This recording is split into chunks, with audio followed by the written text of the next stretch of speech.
Hey guys, welcome to Survive and Thrive. Today I'm going to be adding another video to my rope and knot series. I'm going to be showing you guys this knot right here, which is the Spanish Bowline. This knot is used in search and rescue. It's used to pull people out of situations, either out of the water, off cliff sides, anything or anywhere they can't physically land to get to the person. It's a quick knot to tie. It can be used for a conscious or an unconscious person. Conscious person would obviously put a leg through each loop and hold on to the other end of the rope, and they'd be pulled up. An unconscious person, they'd be in this like a cradle, so one end would go under their armpits and the other around their legs at their knees, and they'd lay with their back towards the ground, and they could hoist them up that way. So I'm just going to get right into it and show you guys how to tie this. Okay guys, so just to tell you what I'm doing here, I'm going to be tying this in reverse. I'm going to be tying it, you're going to be looking at the proper way to tie it, so your point of view is how it should be tied. I'm just going to be tying it upside down. So it should be easier for you to follow along and understand what's going on. When tying the Spanish Bowline, another thing you want to realize is, as you can see, I have all this slack going off the end of the table. You don't want to tie this towards the end of a rope, because I'll show you at the end of the video, the loops can actually slide back and forth, and it can actually untie in certain situations. If you do that, it can actually loosen the loop or tighten it up too much on someone's leg. So we'll get to that when we do. But anyway, let's get back to starting this. So we have our midpoint in our rope, and I made a bite just to mark it. So what we're going to do is we're going to pull this out just like this. You can make a dip, it doesn't really matter. Now all you're going to do is you want to take the ends of the rope and fold them over on each other. So you should have something that looks like this. So now we have two loops. Now the next step, after you got this, just make sure your tag ends are on top for the loops. What you're going to do is you're going to grab your loop and you want to twist it to the inside. So I'm twisting once, just one over to the inside on both sides. So now if you notice, we get this circular shape right here that's biting on the two tag ends. That's exactly what we want. This is what it should look like. Now I'm going to go slow for this next part for anybody who doesn't know how to tie it, because it can get a little confusing because you're going to have rope crossing. So we're going to take the left side, your left side, and you want to take it and put it through the right side loop. So grab this and I'm going to pull it just to here for now. So it creates this teardrop shape. So I'll do that again. So we just twisted our loops and we're here. We got our U with our bite line on top. We're going to take the left loop and go through the right loop. So through it. So you create this Hershey Kiss teardrop shape, and it has an X. Now this next part, once you do this, you want to take these tag ends and you're going to switch them. So what you want to do is notice how this tag end, if you follow this loop, it's underneath here. So what we want to do is we want to pass it under this other tag end, which is actually the loop that's on top. So I'll explain that, or follow that again. So we're going to be taking this loop that goes under, we're going to take its tag end and we're going to pass it under the other side. So I'll just straighten out the tags, and then our loops should separate. They should separate again. I'm just going to space this out.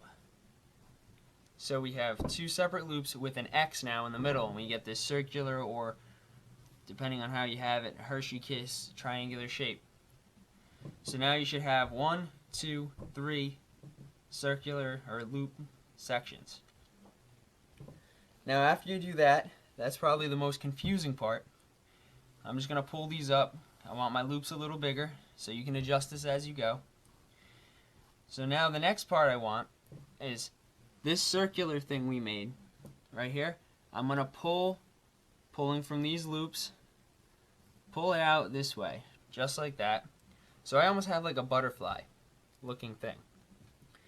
Now this next part, I'm going to take my loops and I'm going to twist them downward. So these little tag ends we just pulled out from our circle, we're going to twist them downward. So now we should have 1, 2, 3, 4 cross circles with an X going through the middle. Now the next part is you're just going to take the loop down here and come over the top of these bigger loops on both sides, and you're going to pull them through. And then just pull to tighten it up. And then when I turn it back over,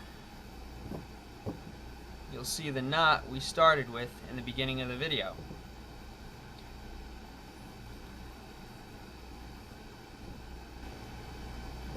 So that, guys, is a Spanish bowline. Now what I was talking about earlier, with being careful with it and not tying any of your tag ends, if you have a tag end, if this were, just for demonstration purposes, if you were to have this is your tag right here, if this pulls up or this loosens or something, your tag end comes out and now your whole knot will fall apart. So that's why you do it in the middle of the rope. It also creates more tensile strength here, because instead of just having one piece of rope holding on or supporting someone's weight, you have double the rope. Okay, the last thing to take notice about this knot, the Spanish bowline, is this part right here. If you notice, this loop connects to both of these. So if you're not fastened properly, or someone tries to use only one side of this and not put both their legs through here, this loop can pull down like this and actually untie over here. So now this whole knot falls apart and becomes a slip knot. So keeping that in mind, you want to make sure when a Spanish bowline is utilized, that if you're the one passing it down to someone, that you inform them to use both loops and put their legs through both loops. If you're being tossed the rope, you now know how to use a Spanish bowline. You'll know to put your legs through it and hold on to the rope so they can pull you up. Now, just like the one-handed bowline, when you use this to be pulled to safety, you want to try to keep the rope at about the back of your butt. That's because that's obviously your butt, and it's got the most cushion and for when you get pulled up. So when your weight's being supported on a thin little thing like this, you don't want it cutting into the back of your leg. You want to be where it's padded. It's going to be more comfortable. It's also your center. When you sit down, that's what you sit on.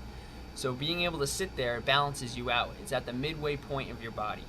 So your legs are hanging off here and your body's up this way. Okay guys, so today I showed you how to tie the Spanish bowline. It's a good knot for search and rescue.